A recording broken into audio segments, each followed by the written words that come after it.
good morning and welcome everyone. Can you all hear? I'm told to raise my volume a little. How's that? So all are welcome here. However you come, whether you come in person or via Zoom. And we're always pleased to have our friends on Zoom with us, so hi Zoomers. Whatever you're bringing in your heart today, whether you come in sadness or joy or have some concern, or you're just curious at the theme of today's service, but you're all very welcome. Today's service is a celebration of trees. Last Thursday was the Jewish festival of Tu B'Shavat, which is the new year of the trees.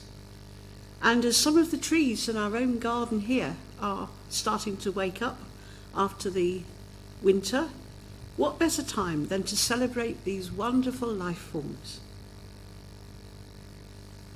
So let's light our chalice as a symbol of our free religious faith. And for those of you who are watching on Zoom at home, if you have a candle, you may like to light it now.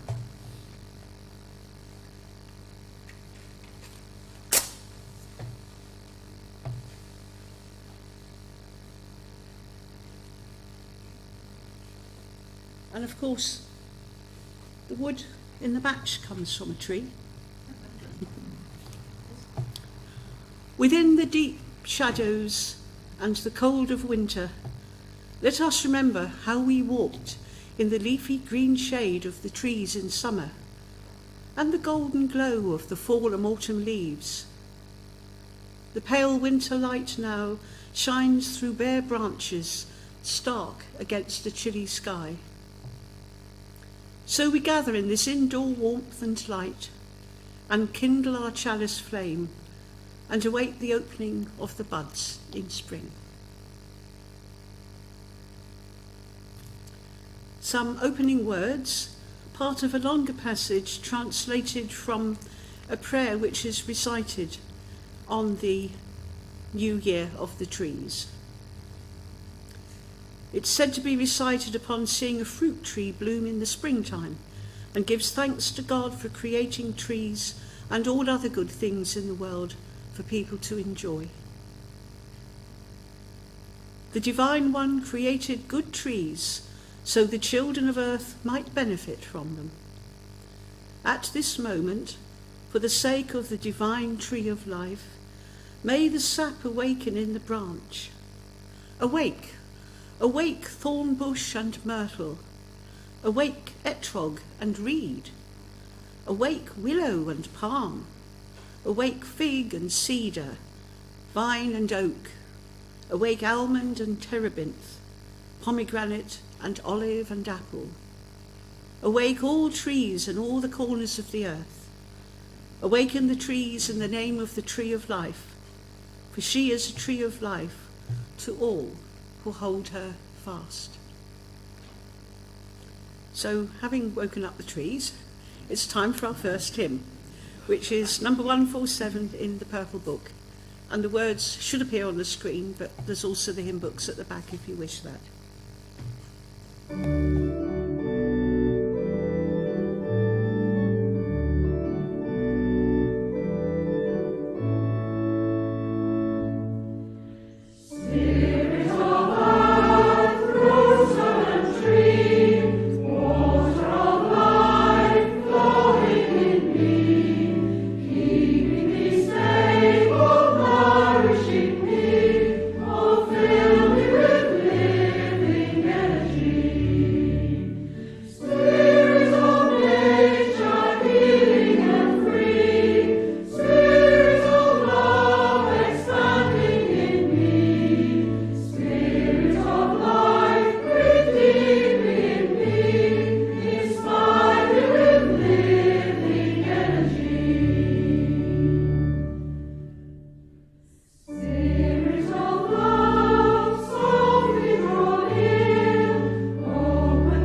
It's time for prayer and some reflection.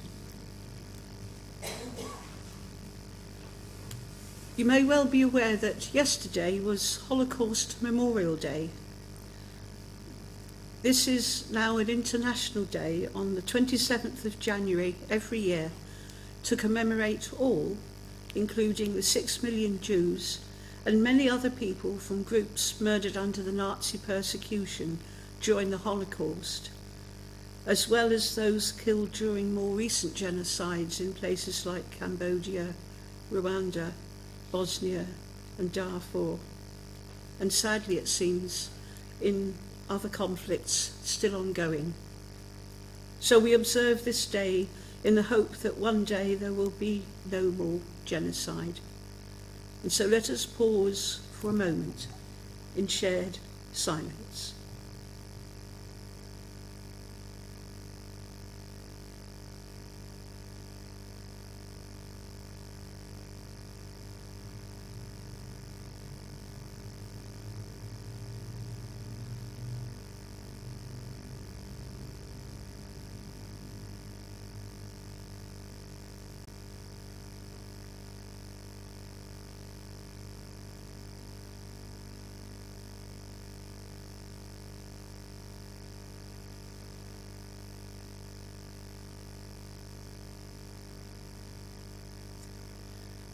And let us also hold in our thoughts and prayers those of our own church community and their loved ones, and all in our city and throughout the wider world who are experiencing illness, difficult, sad or worrying times, whatever the cause may be.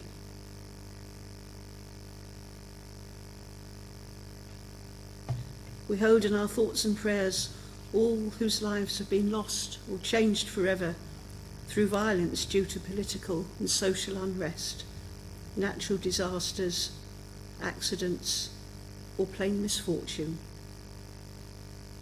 And we think today again especially of the continuing conflicts in Ukraine and in Gaza. These involve dangerous tensions between so-called superpowers. May those fleeing the conflict, mostly the vulnerable, the young, the sick, the women and the elderly, find sanctuary somewhere and peace. And may the places to which they flee find the strength and resources to provide what they need. May those claiming to be the leaders of all countries be blessed with compassion and wisdom to prevent further destruction. May good sense and a desire for peace prevail. Let us pray that the tensions within our own society can be resolved through dialogue and discussion, so that everyone, whatever their differences, may coexist peaceably. And let's pause just for a few moments in the quietness of our own thoughts to consider both the blessings and the trials of our own lives, and dedicate ourselves to sharing our blessings and doing what we can to ease the trials of others. Amen.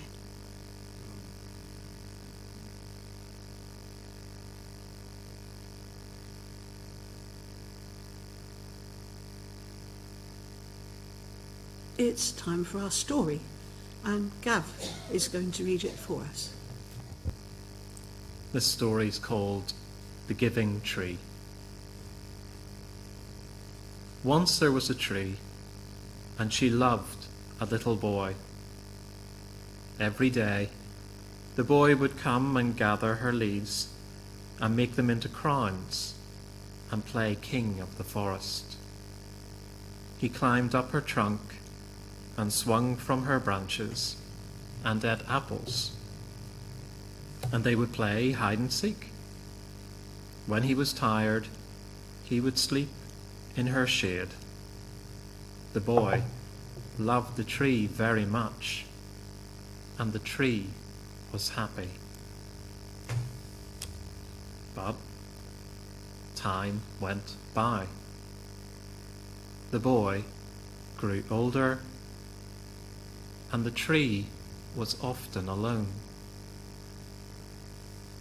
Then, one day, the boy came to the tree, and the tree said, "Come, boy, climb up my trunk and swing from my branches and eat my apples and play in my shade and be happy." "I am too big to climb and play," said the boy. "I want to buy things and have fun. I want some money." "I'm sorry," said the tree, "but I have no money. I have only leaves and apples. Take my apples, boy, and sell them in the city. Then you will have money, and you will be happy." So the boy climbed up the tree, gathered her apples, and carried them away. And the tree was happy. The boy stayed away for a long time, and the tree was sad. One day the boy came back, and the tree shook with joy and said, "Come, boy, climb my trunk, swing from my branches, and be happy." "I am too busy to climb trees," said the boy. "I want a house to keep me warm. I want a wife and children, and so I need a house. Can you give me a house?" "I have no house," said the tree. "The forest is my house. But you may cut off my branches and build a house. Then you will be happy." So the boy cut off her branches and carried them away to build his house. And the tree was happy. But the boy stayed away for a long time. And when he came back, the tree was so happy she could hardly speak. "Come, boy," she whispered. "Come and play." "I am too old and sad to play," said the boy. "I want a boat that will take me far away from here. Can you give me a boat?" "Cut down my trunk and make a boat," said the tree. "Then you can sail away and be happy." So the boy cut down her trunk and made a boat and sailed away. And the tree was happy? Not really. After a long time, the boy came back again. "I am sorry, boy," said the tree, "but I have nothing left to give you. My apples are gone." "My teeth are too weak for apples anyway," said the boy. "My branches are gone," said the tree. "You cannot swing on them." "I am too old to swing on branches," said the boy. "My trunk is gone," said the tree. "You cannot climb." "I am too old, too tired to climb," said the boy. "I am sorry," sighed the tree. "I wish that I could give you something, but I have nothing left. I am just an old stump. I am sorry." "I don't need very much now," said the boy. "Just a quiet place to sit and rest. I am very tired." "Well," said the tree, straightening herself up as much as she could, "well, an old stump is good for sitting and resting. Come, boy, sit down and rest." And the boy did, and the tree was happy. I'm now going to read a piece called The Prayer of the Tree, and it was written by Richard St. Barb Baker, who lived from 1889 to 1982, so a good innings. He was one of the world's earliest environmental campaigners and a founder of the International Tree Foundation, which was formerly known as Men of the Trees. The UK branch, was set up in 1924, so 100 years ago this year. It funds and enables tree planting around the world. Since it was founded, millions of trees have been saved and reserves established in the UK, in the US, in parts of Africa and in India. And a good example of their work is a project to help stop the spread of the Sahara Desert by planting trees at its edges. So this is the prayer of the tree. You will pass me by and raise your hand against me. Hearken ere you harm me. I am the heart of your hearth on the cold winter night, the friendly shade screening you from the summer sun. And my fruits are refreshing draughts, quenching your thirst as you journey on. I am the beam that holds your house, the board of your table, the bed on which you lie, the timber that builds your boat. I am the handle of your hoe and the door of your homestead, the wood of your cradle and the shell of your coffin. I am the gift of God and the friend of man. You who pass by, listen to my prayer. Harm me not. Harm me not.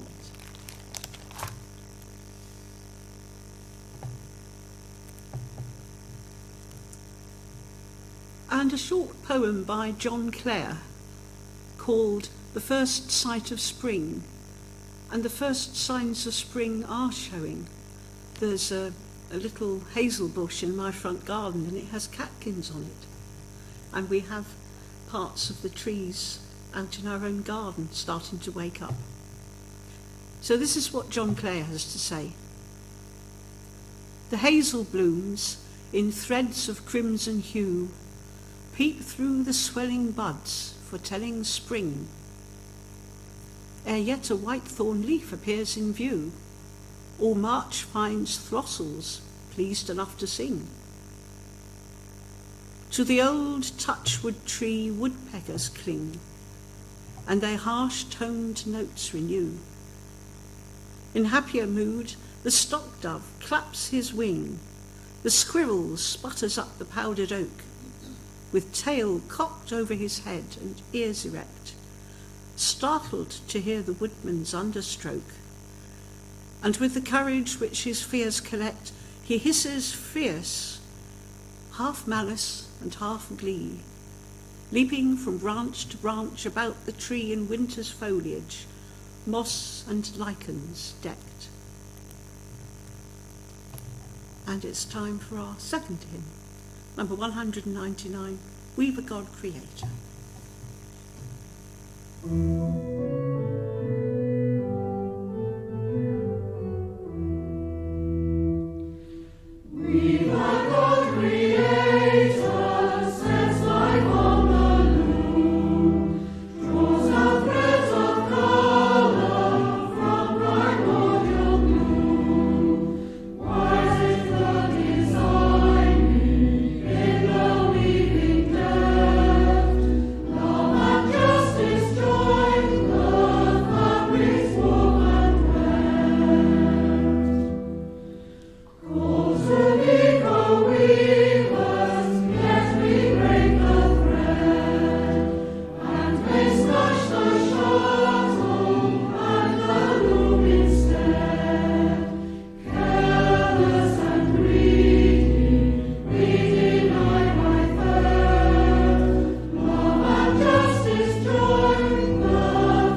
it's time for a meditation.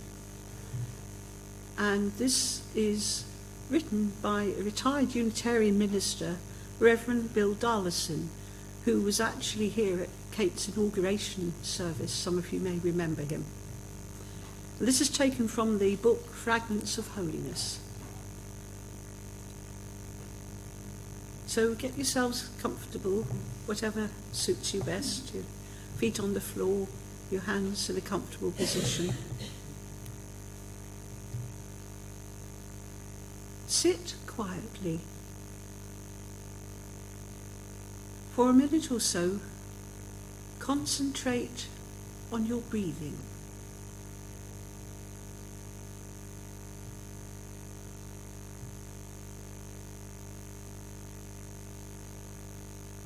Imagine you're looking at a tree.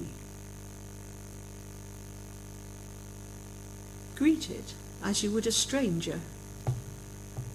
Or, if you're thinking of a tree you know well, as an old friend.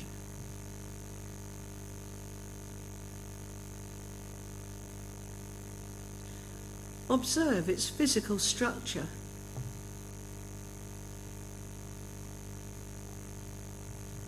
Its size and shape. Its various colours. The texture of its bark.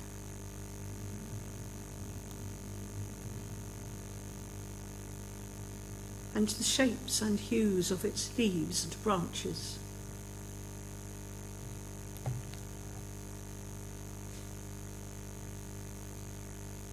Now consider the silent interior, the unseen energies and processes which prompted it to grow from a tiny seed and which enable it to convert water and mineral salts into such living beauty.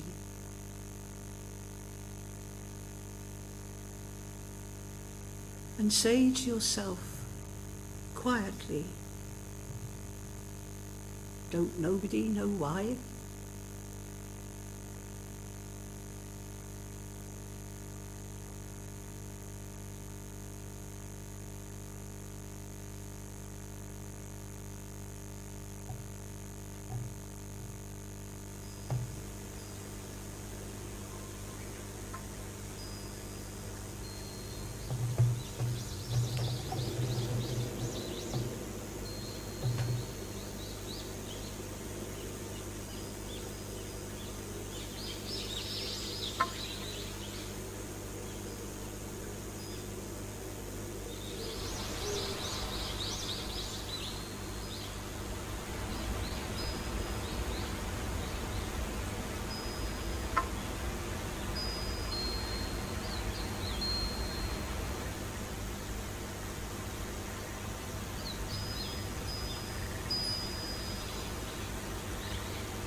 hope you found that refreshing. Life is full of surprises, some pleasant, some otherwise. Recently, I experienced both sorts within minutes. Alongside the footpath to the bus stop, which goes down the end of the field next to the houses, recently a sad sight met my eyes. Several large trees marking the boundary of the path fields, which is a public open space lying beneath Eggbuckland Church, had been cut down, leaving only large stumps and piles of sawdust. These trees had been there before the houses were built, including mine, and that was 50 years ago. As you may imagine, it was quite a shock. It was therefore with a sense of irony that I noticed at least a dozen young saplings had been planted along the footpath crossing the field. Why? What was the fate of those good old trees which didn't seem to have anything wrong with them? They were home to many birds and the squirrels, and they were a joy. What was the fate of those good old trees? Oh, well, perhaps the council will shred them into chippings and sell them to pay for the saplings. I do hope they won't go into the incinerator, because they'll release lots of carbon dioxide, which we all know is a greenhouse gas. What a waste and a sad end. The local councillors will be receiving one of my emails soon. And it's ironic that these once beautiful living trees met their fates around this time when they're just starting to all wake up. And around the time of the Jewish New Year celebration for trees. This happens at the midpoint between autumn and spring, regarded as the birthday for all trees for tithing purposes, like the beginning of a fiscal year. According to ancient laws in Leviticus, for the first few years of fruiting, none are allowed to be eaten. In the 4th year, the crop was given to the temple, and it was only after 5 years of fruiting that people were allowed to eat the fruit.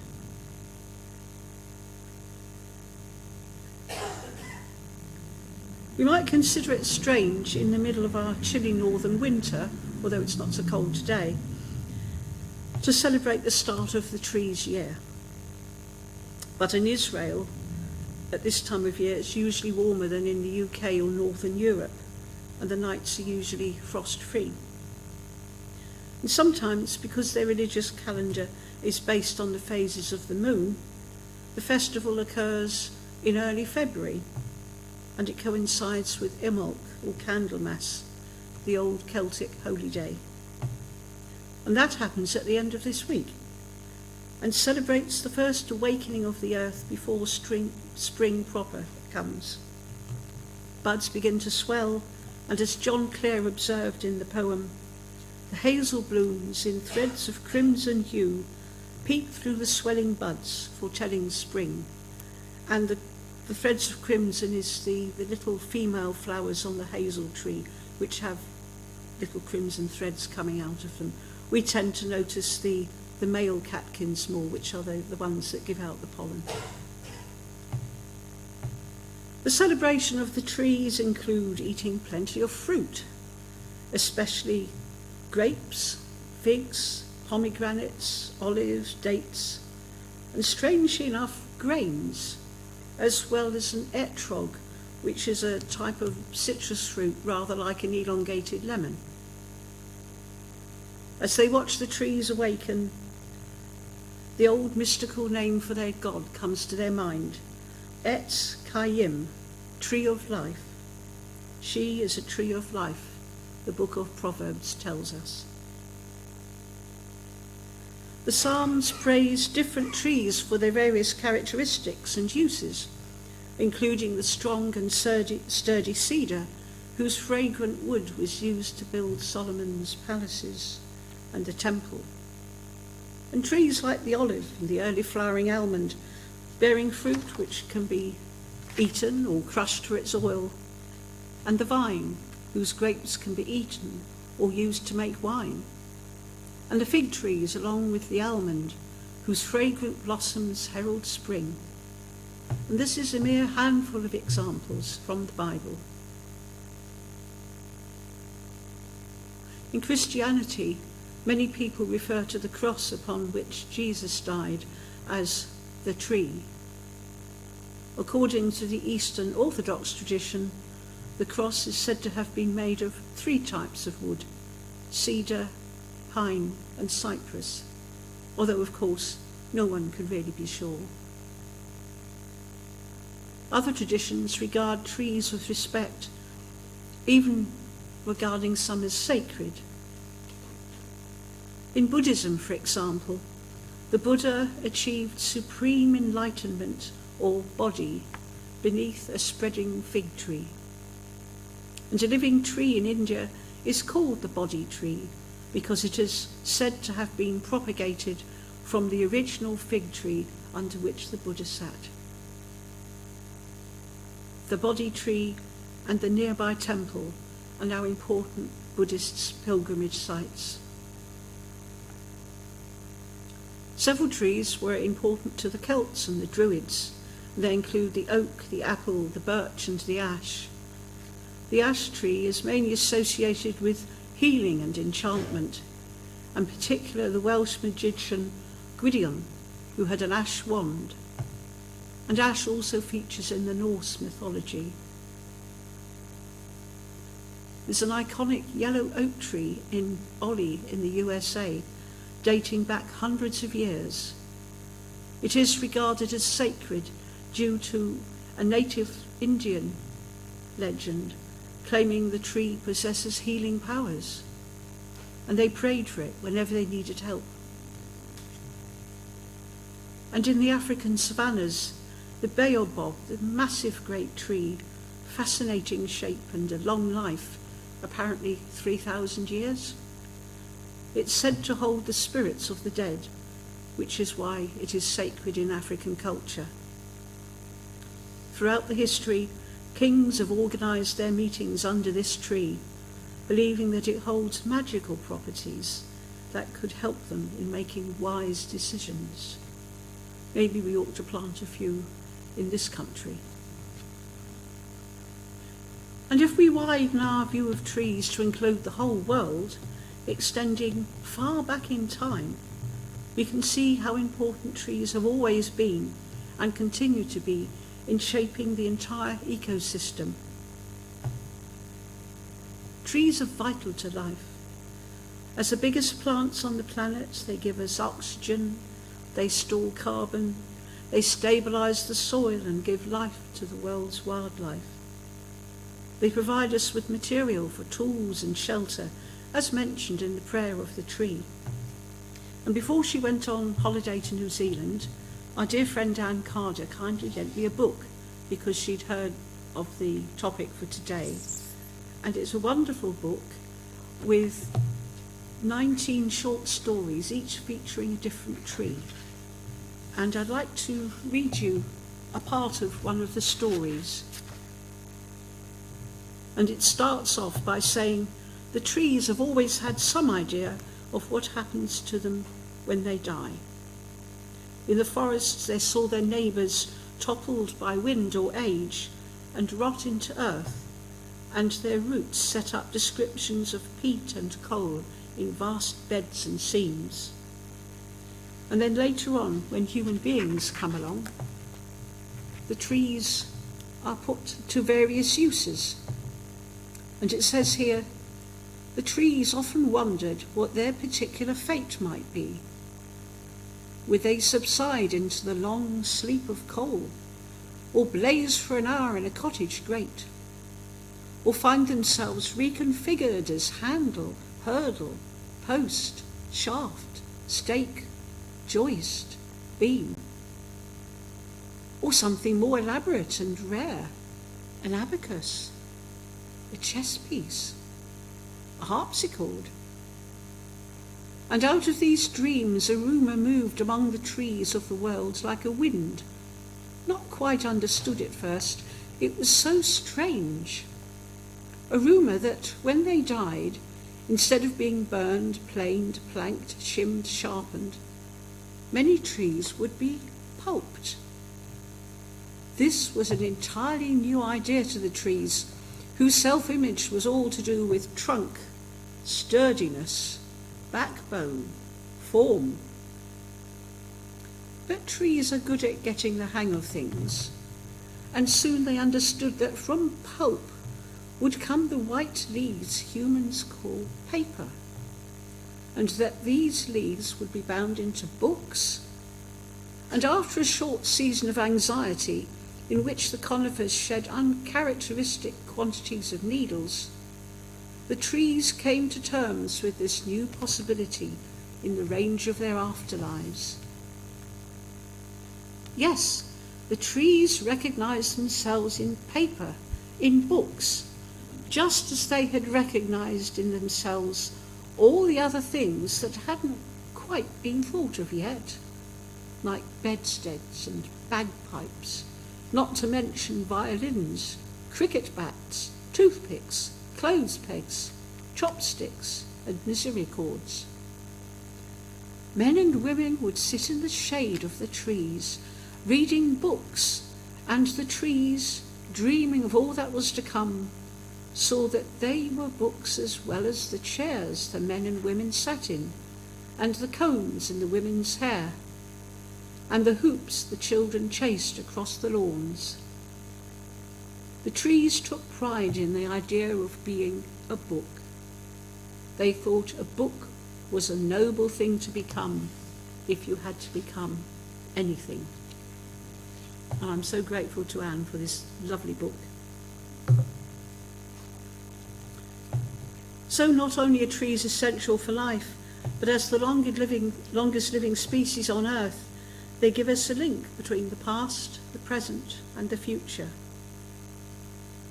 From fossil records, the scientists estimate that the first true woody tree, which they called Archaeopteris, lived about 370 million years ago, such a time as is impossible to comprehend. And they'd taken over 100 million years to evolve.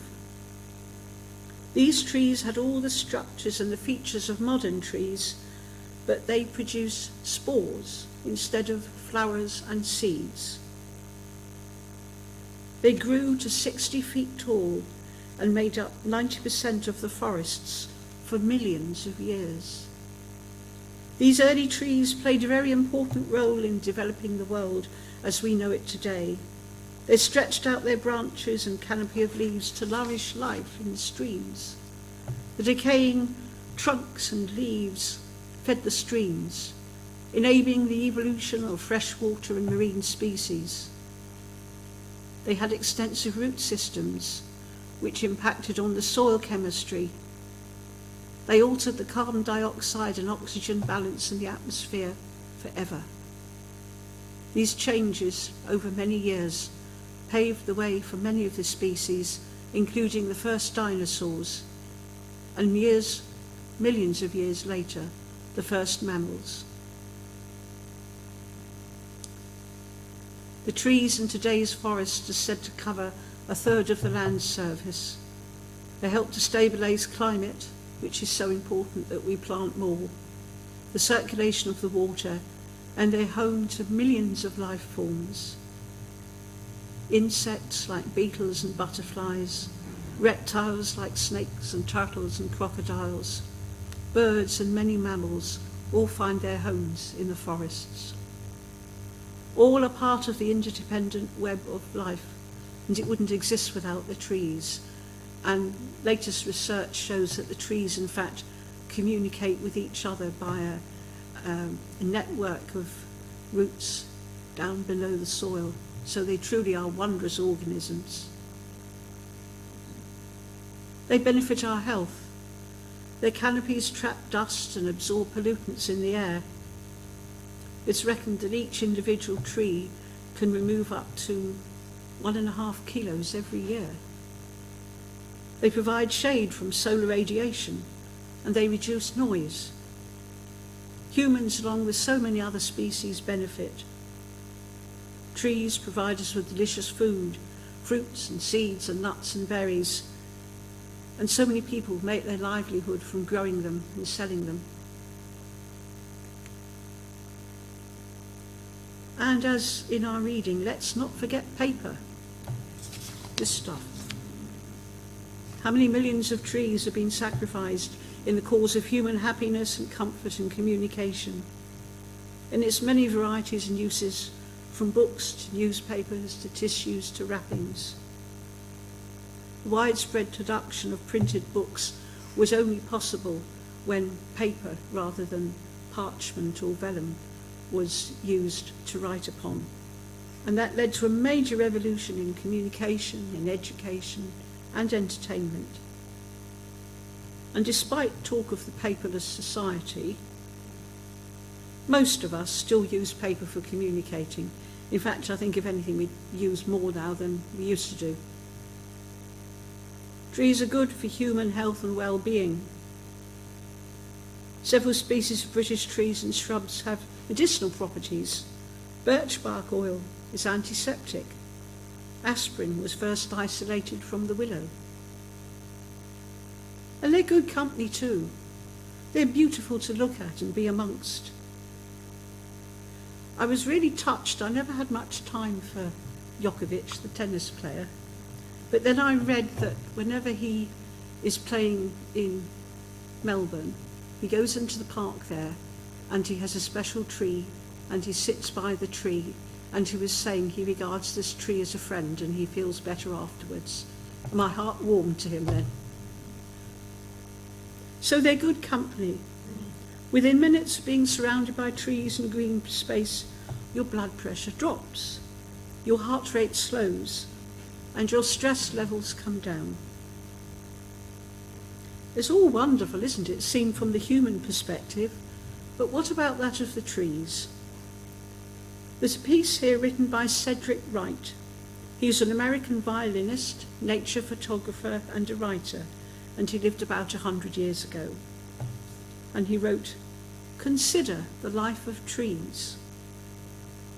Aside from the axe, what trees acquire from people is inconsiderable. What people may acquire from trees is immeasurable. From their mute forms there flows a poise in silence, a lovely sound and motion in response to wind. What peace comes to those aware of the voice and bearing of trees? Trees do not scream for attention. A tree, a rock, has no pretense, only a real growth out of itself, in close communion with the universal spirit. A tree retains a deep serenity. It establishes in the earth not only its root system, but also those roots of its beauty and its unknown consciousness. And we were talking just now about the connections underneath. Sometimes one may sense a glisten of that consciousness, and with such perspective, feel that humans are not necessarily the highest form of life. We must heed this, and also heed the lesson from the story about the giving tree, to not overuse the resources offered by the tree or any part of the environment. Treat them with respect. Give them space and time to rebuild after we have taken what we need. To use the old saying, to each take according to our need and not our greed. In the words of Ian Somerhalder, who's an American film actor and an environmentalist, the environment is in us, not outside of us. The trees are our lungs, the rivers our bloodstream. We are interconnected, and what you do to the environment, ultimately, you do to yourself. So in closing, for the first time in our history, the number of people living in the cities will outstrip those living in the countryside. So it's more important than ever to protect our open spaces and the trees which live there. We must respect them and keep them in good heart if we want them to keep us in good heart, literally. Trees are one of our most potent reminders of nature's power and beauty. For thousands of years they've inspired poets and scientists, warriors and priests. They are a living symbol of the glory of the natural world and its importance in our lives. In their roots, their seeds, their branches, their leaves and flowers, we see an echo of the larger web of life which we revere. Trees are beings who still teach us reverence, joy, and zest for being alive. Each and every one is, literally, a tree of life and deserves to be valued, cared for, and praised. Amen. And our final hymn, the hymn number 66, How Wonderful This World of Thine.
Some closing words by Alice Berry. Children of the earth and sky, we are nurtured, sustained, given warmth and light from above and below. Supported by earth's strong, firm crust, we build our homes, till the fields, plant our gardens and orchards. When we turn from self and seek to be aware, we will find holy light in human voiced faces, in blossom, bird-song, sky and trees. Then earth is truly our home, and we are one with all earth's creatures, parents of earth's children, yet to be.